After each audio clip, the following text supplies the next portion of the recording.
We need him. As always. I say, we're just not getting out of time. We're already live. Yeah, why are we counting down silently? Because he doesn't know how to count. He's trying to remember how to count. I don't That's think all he it knows is. how to count, yeah. Maybe one day. I'm chair dancing. I'm excited. It's the Villains Talk Show. Are we the talk show, or are we? Is it really? I thought we were heroes. If you're listening on the podcast, hello and welcome. If you're listening live, hello and welcome. To everyone out there, wherever you're listening, hello and welcome. And if you're on video, cheers. Ooh, cheers. We are the Villains of the Villains Talk Show. And we do 2-shot Sundays. And God, I used to be so much better at this. Why do I keep tripping this up? You're just getting so old. Because words are hard. And tonight is Wednesday, unless you're listening on the podcast, then it's probably a Tuesday or Thursday. And tonight is podcast night, where we talk. Well, Toddcast. Today is Thursday. Talkcast. Tonight is Talkcast night. Are you okay? It's the talking man. I also weeks, like my intros have been horrible. I don't think you're okay. I feel like I'm gonna have to take the reins. I am C4. I'm also gonna say, beside me is Sara V. At the far end is Insanieac. Below him is the Great Grease Goblin. Hopefully, Sir Jeremy will join us soon. But may I introduce our special guest, the lovely, the astonishing, the gorgeous, the infallibly fabulous. I'm blushing. I forgot how to pronounce the name. Rujholla. Rujholla. Rujholla. Rouge like the color red in French, and hola like hello in Spanish. Rujholla. You're mixing languages here. I know. Saucy. You're playing a dangerous game here. Believe it or not, it could be worse. The name Rujholla actually means sister. That comes from a language from a fantasy series of books I read when I was like 13. And they very much stuck with me. And it's a great screen name because no one's ever seen it. And like on every platform, no one has it. So it's kind of stuck with me. So, yeah. So the reason we have this wonderful lady on the podcast tonight is we're going to talk about a very demonetizable. Thank you. Demonetizable subject. It's going to be a not safe for work stream for everyone out there. It shouldn't be. It shouldn't be. We are talking. I agree. We are talking about sex toys and staying fun and having fun in the bedroom because we are all adults here. We are.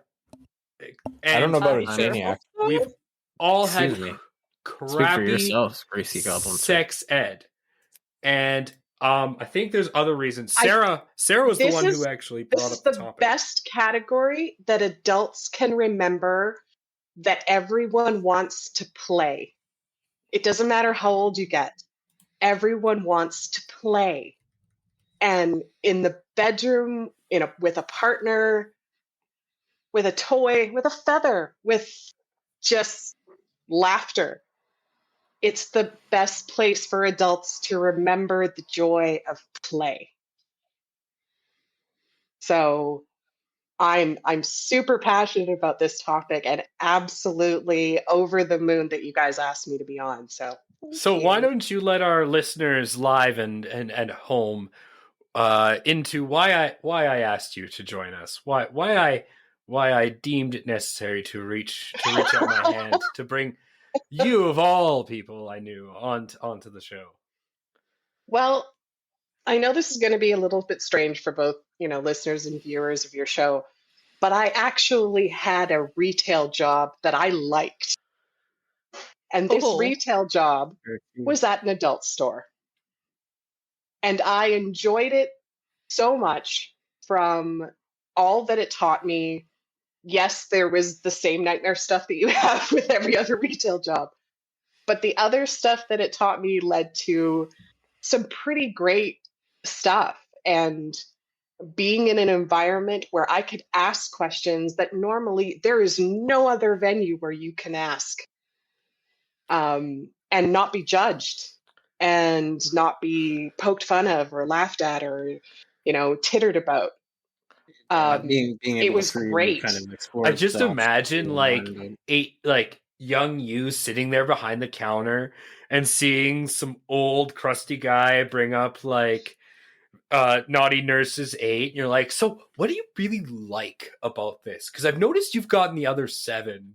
Just sits there and looks at you and starts telling you like, well, story is actually pretty good. It's just I know I'm joking, but that would I wouldn't You never know. necessarily ask customers a personal question like that. You still have to keep that Mhm. respectable professional distance.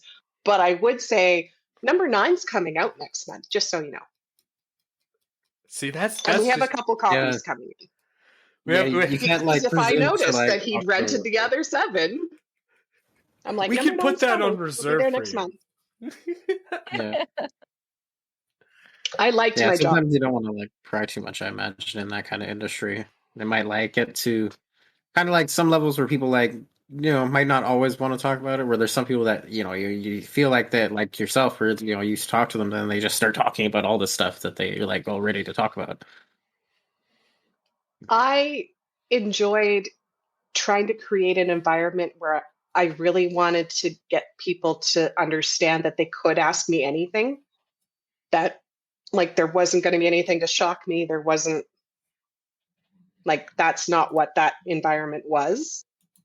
Yeah. I find that, if you have an environment in an adult store where you can ask questions, you can get guidance and that sort of stuff, I pretty much found in my experience, because I've been in lots of different adult stores since then, the staff are genuinely there to help you. And there really is nothing that's going to shock them. Like, they're very aware of where they work. And just like any other sales retail type job, the more you know your product, the better you are at talking to people about it. It's not like Ardene's or Hot Topic that has like the one adult section at the very back that's Yeah. just a bunch of joke toys with like a couple things and Some fuzzy handcuffs, and that's about it. yeah. I was telling C4 a story that my first husband and I were in Amsterdam. So, of course, one of the world's most famous red light districts. And I was so excited to go into the adult stores there, right? Because this was like my nirvana. And I walked in and I was so disappointed. Wow. Nothing like meeting your heroes. I started like pointing at things. I'm like, that comes in like 4 other colors. You know what? You don't need to buy this line. They use cheap leather. Here, let me get you the name of a better supplier. And my first husband was mortified. He slunk out the door, left me there. He was devastatingly mortified. But I was just so disappointed. I'm like, my tiny little adult store in the far north of Canada had better selection than the red light district in Amsterdam.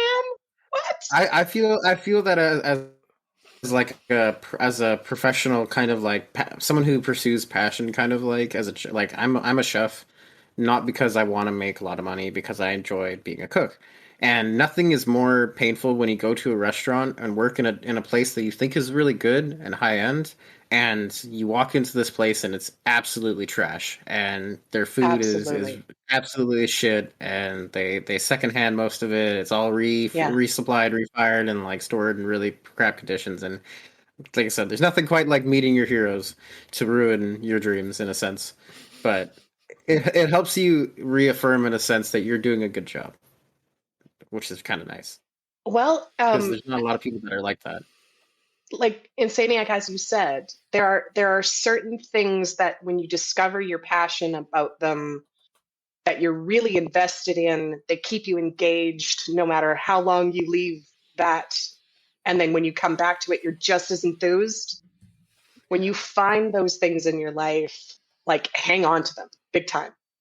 And I've sort of discovered over the years that I'm very much a student of my own body. I've tried to always look at sex toys or experimentation or being sub-dom culture or other BDSM aspects. I've looked at all of it as I'm a student of how I tick. And only by trying other things maybe a couple times and with different partners, because that's a much different energy. Yeah. I'm going to find out what makes me tick and what a better thing to be passionate about than finding out what makes you light up, especially in the bedroom. Because, I mean, right? What a better pursuit. I can't think of one. So let's. Sorry, I was gonna say I kind of have like a question, I guess, in the sense is. Please fire away. As someone that personally I'm not gonna be honest because this is the topic of the latest section. I've never really been one to pursue that kind of interest of sex toys or personally my interest doesn't really pertain to BDSM perhaps. So in the way of someone that didn't exactly have that same curiosity, can I ask you in the way that what drove you to kind of pursue that kind of option as that was something that you saw as a career, as a passion, as something that you wanted to do as something as an everyday kind of thing, No, it was just a retail job that I needed at the time. And it just turned into me discovering that I actually had some fantastic advice, believe it or not, of all sources, my mother, who actually said to me, and this is not something that a lot of people hear from their parents, to be honest. She always told me, if you learn how your own body ticks in the bedroom, then you are better equipped to teach your partner what to do with your body to get you to the end zone. Yeah, fair enough. That's true. Yeah. To throw that touchdown pass. Yeah. Yeah. Ooh, go sports ball. And so literally Insanieac, it was a retail job that just sort of opened my eyes to, because for a huge part of my life, I honestly didn't see what the big deal about sex was. Fair enough. Yeah. Like it just didn't fire me up. It didn't light me up, that sort of thing. And it was a bit of a battle and a bit of me experimenting and trying lots of different things. Being with both sexes, learning trying multiple partners, like whatever opportunities presented themselves, I tried to be brave enough to just take advantage of them because I wanted to know what makes me tick, right? See, now I wish that was the kind of thing they taught in high school and in junior high. Like, because when you grow up, you get the basic biology, right? Mm-hmm. Like that's all you get is you get the biology. This happens. This happens. This. If you stick this here, baby shoots out 9 months later, right? Yeah. Make sure to wear protection if you don't want diseases. Yeah. Here's the thing. Maybe you got that. Not everyone gets that. Not everyone. Not everyone got that much. Yeah. Yeah, you don't get even anything. Yeah. It's just that's fair. Not everybody has like a group of friends that they feel close enough with to bring up this topic, right? Like, because I happened to work at the adult store, it actually opened the doors for all of my friends to feel more comfortable either going shopping at an adult store with me or asking me a question. And I love that. I love that I can make them feel comfortable enough to ask me something. Yeah, because it's an important part of life. Everyone, has that sexual side of nature through relationships with their partners or people that they meet in various relationships or experiences. Right? It's so true. It's like so important. I always think back to that time in life, and I always think back, like, thank God to late night sex talk with Dr. Drew. That 80-year-old woman taught me more about sex and more about myself. Sue. Dr. Sue, Saturday yes, thank Night you. Episode with Sue. Yeah. Oh, she was fabulous. That lady taught me more about my sex life. In a matter of fact, I actually saw her live at University of Victoria. Fantastic lady. That'd be amazing. But like, I learned more from her than I did from my parents. I did from watching TV. Like, and like everyone likes to knock like porn, especially like the over the top, overproduced porn that you see that comes out in the stores that like we were just talking about, where it's sequential, but at the same time, like the amount you actually learn, like the things you learn are more useful than what I learn in a goddamn classroom. Like, not wrong to some extent. Oh, true. To some things are just impossible.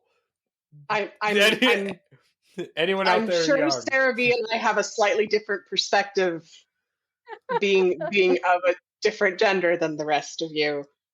So, I actually grew up in a Christian school.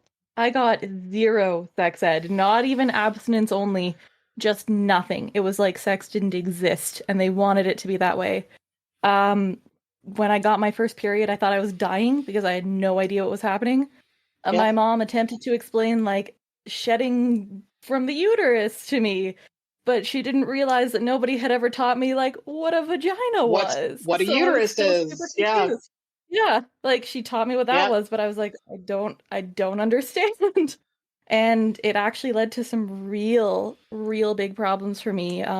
Legit. I bet. Yeah, no, like in grade 10, there was massive sexual harassment happening in my classroom with the boys in my class, and I had no way to tell anyone what was happening or what I was feeling, which was a huge problem.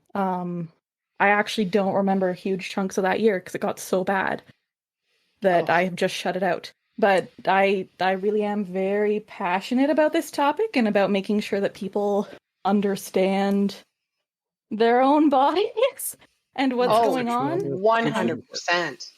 Yeah. I'm ridiculously grateful to my high school biology teacher because he knew that we had never had any sex ed, and he really did a good job of covering that unit of bio just to make sure that we had an understanding of things like STDs and and like contraceptives. Name of your and body parts are, right? Like what the medical name for your body parts are. Yeah, exactly. Honestly, a lot of it I did not know for a very long time because where was I going to learn it? And a lot of parents just assume you learn it in school most of the time, right? And like I said, you don't learn shit in school most of the time. I went to like the most public school. Like I went to the inner city public school of the city, and we still got barely any sex education. We actually spent more in, what was the name? I'm trying to remember the name of the damn class we learned. Sex prevention was more when my school. We did have a great big unit. We had a great big like month-long unit on abortion and how awful that is. I forget what it was called. We had no explanation of how you get pregnant, just that if you are, you'd better not do anything about it. We had a class that was dedicated to like home economics, sex ed, and all that stuff. But I kid you not, like of a 6-month class, more than 50% was dedicated to drugs. Such a small unit on sex, like maybe 2 weeks, and then like literally like 3 to 4 months of learning about each drug and its effect. Sure that's kind of what the school that you like, went to. And if anything, it made like it taught you like, oh, this is how meth is made, and this is why it's so bad. And I remember there'd be people in class. I never got that class. Who would be like, I'd look over at them and be like, I know what they're doing. They're writing down how to make meth because I know what they're going to do when they get home. Because you just gave them the blueprints. I don't think I ever got a how to make drugs class. I really wish that it wasn't. That would be a fun class. Yeah. This is the chemical compound. This is what they put. This is what they cut with it. Blah blah blah. And it's like this is where they get it. Sounds like the class of how to make drugs. It was the most. It was the dumb. It was a scare you straight class kind of thing that all the kids had to do in the high school. But it was that works out every time. Done that it would literally like tell you like the basics of what ingredients you would need. It's like Well, scared straight works out every time. You guys experience firsthand that leads to, like you said, Seraphy, like, you don't even know what words to put to this. Yeah, exactly. Like there's a huge gap. I agree with you. Like, I don't feel safe, but I can't tell any adult why I don't feel safe. This should be something that you learn at home. And if you're not learning at home, then could we fill the gap with some education at school, since that's a learning institution? I get not having a class of how to go shopping at an adult store. Yeah. But a class of like, these are your body parts and these are how they work. That is a useful one to have. Like, maybe telling boys that waking up after a wet dream is not something shameful. Like, it's just your body going through growing pains. This is not shameful. I can actually say I actually never experienced a wet dream ever. Wow. Yeah. I'm a little sad for you. Yeah. I'm a little sad for you. That was actually, that's where my mind went. A little sad for you. Never happened. I got lucky though with the sex ed thing because I started sex ed with a dream. I mean, I've had better dreams since then. I started sex ed in like grade 7. Yeah, me too. And I went to science school. I think I started. That would have been kind of late for some things. Like I said, when I got my first period, I thought I was dying, and that was before grade 7. Oh yeah, I needed to know about that before 4 or 5. There was like a small unit in like grade 6 as well, but that was it. But after that, every year we had like different, like more and more information. I mean, I definitely learned, I guess, a lot more from like my situation at home. So more so because my parents had their own toys and things and books and information that back then was not what the internet was. Did you find your mom's plum pickle lightsaber? I'm not about to explain my parents' situation because it's not my personal experience. Because I don't know on it, I can't speak on behalf of. I'll be fair in a way that isn't. I'll make you laugh though. First time I've ever seen a toy in my life. We're definitely my parents cleaning out my grandma's apartment, and I'm 13. And my grandma, we're moving her to a retirement home, and that's not something you want to buy. Helping grandma's got to stay with the family. Fantastic. And we lift up the bed, and it rolls on the ground, and the thing was like this. And my dad nearly gagged, or he did gag. He left the room and gagged, and it took me. Was it his mom? Yeah. Yeah. And it took me a bit. It took me a bit to realize, but once my mind clicked, I honestly just threw my arms up and said, "Mom, I'm out. I'm going to the living room." And my mom, I'm back in a different room. Died laughing. My mom actually sat down. She couldn't help laughing so hard. That's hysterical. What do you do, right? Like exactly. It goes away. We can't erase it out of our heads now. It's just there. But go, Grandma. I'm sorry, but you go, girl. That's great, but just not something that you really want your family to find after. Not something that your family wants to find after. Maybe the other way around. That's time to learn that everyone does it. There's a movie called She's the One, and it's got a fairly sizable ensemble cast, and Jennifer Aniston plays the wife of a man where there is like no intimacy, very little sex in their life at all. And at one point during the movie, the husband finds her vibrator and he tries to shame her about it. And one of the lines is something along the lines of, "I should tell your mother what terrible things that you're up to." And she says, "Who do you think bought it for me?" Yeah. And she throws it right back in his face. Like she says, "Seriously, who do you think bought it for me?" And so she just shuts him down because he thinks his big threat is he's going to tell everybody in the family what she gets up to. And she's like, "Well, clearly you're not doing the job. So Yeah, that would be more of a slant. If someone did that, that'd be more of a slight to yourself. This is what my wife uses because I'm inadequate. Wait.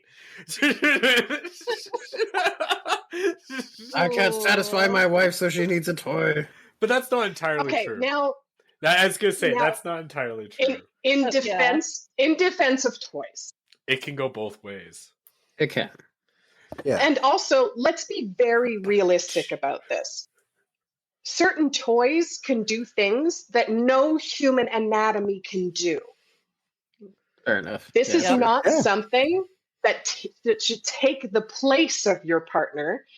This should be something that enhances time with your partner. Because if your partner has to be comfortable enough with the fact that they cannot do what that warm, lovely, vibrating thing is doing to a lady. You just can't. You can't vibrate or giant, awkwardly ribbed tentacle per second. Yeah, exactly. Unless you have more appendages than the normal humanoid does, that can lengthen at will and turn into 17 joints in them. There are just some areas that you can't reach with only 2 hands. So why not take advantage? That awkward story of telling your partner that there's just some things that you just can't do. I'm sorry. But we can. Well, how about have a conversation about? I really enjoy being with you for all of the stuff that entails. But let's face it, you can't stimulate my clit to the resonance that this toy can do and get me to orgasm in 45 seconds. That's not physically possible for you to move your tongue, finger, or any other appendage that fast. And if it is, then calling Guinness. Calling Guinness. better hold on for a wild ride. We're calling LA because we found you a new job, honey. But first, I'm putting a ring on it. That's mine. Mine, baby.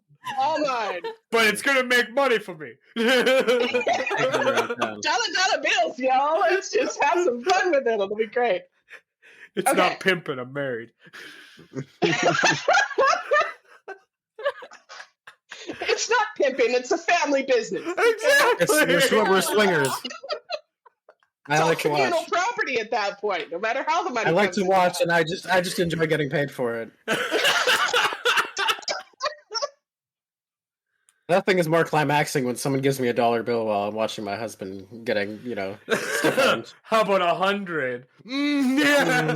Oh yes, that's just so much better. We always write into his contracts. We write into his contracts that for every movie that he makes, I'm his props mistress. It's just so he can call me mistress out in public and nobody thinks anything of it. Oh my god. Backdoor billionaires. I think we thought of it. That hit me more than I thought I would.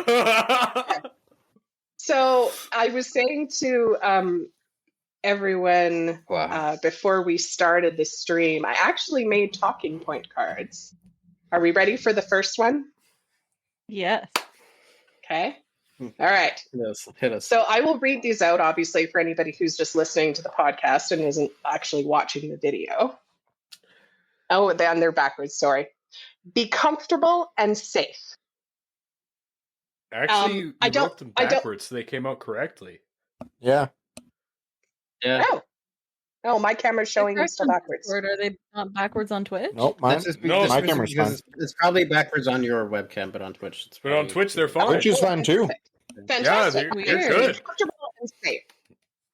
The reason I wanted to bring this up first is to, sort of get some of the slightly more boring stuff out of the way first, shall we? I love to do a few talking points with people, whether they were coming into the adult store to talk to me, whether it's my friends that are like having me come with them to an adult store, whatever it is. I try to bring a few of the same talking points to them, which is what these cards are.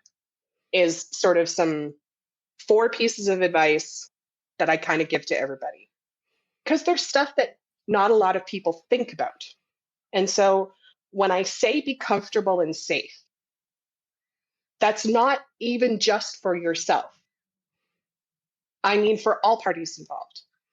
If you're bringing toys or tools or anything else into the bedroom to play and experiment and have fun with, you have to make sure some little basic stuff. Like if it's a toy that you're using on yourself, can you reach the controls when it's down there? That's pretty important. Because, for example, this one has all sorts of bells and dials and like crazy settings. But literally, unless, again, you've extended your arm another 5 inches and like triple jointed your elbows, you can't adjust those settings when it's in your privates. Or like break your ribs. Once it's up in your genitalia, it's very hard to reach. So if this is a toy, though, however, that you really enjoy, when I say be comfortable and safe, find the right pillows to maybe lift your pelvis up a little bit so that you're at a slightly different angle and you can reach those controls a little easier. And if you are doing a motorized toy, something that either vibrates, rotates, anything along that nature, try to think of some simple stuff like, do you have carpal tunnel? Oh, yeah. Repetitive stress injuries, tennis elbow, carpal tunnel, pain in your shoulders. I'm lost. Those repetitive stress injuries will be highly irritated by the motor vibration from those toys, especially carpal tunnel and tennis elbow. The vibration from those, like if you ask someone who works on a construction job site who has to use power tools every day, their arms are throbbing by the end of the day if they have those repetitive stress injuries. So if you do have severe carpal tunnel or have had it in the past and it's very easily irritated, then maybe consider something that's more of a manual tool as opposed to a motorized.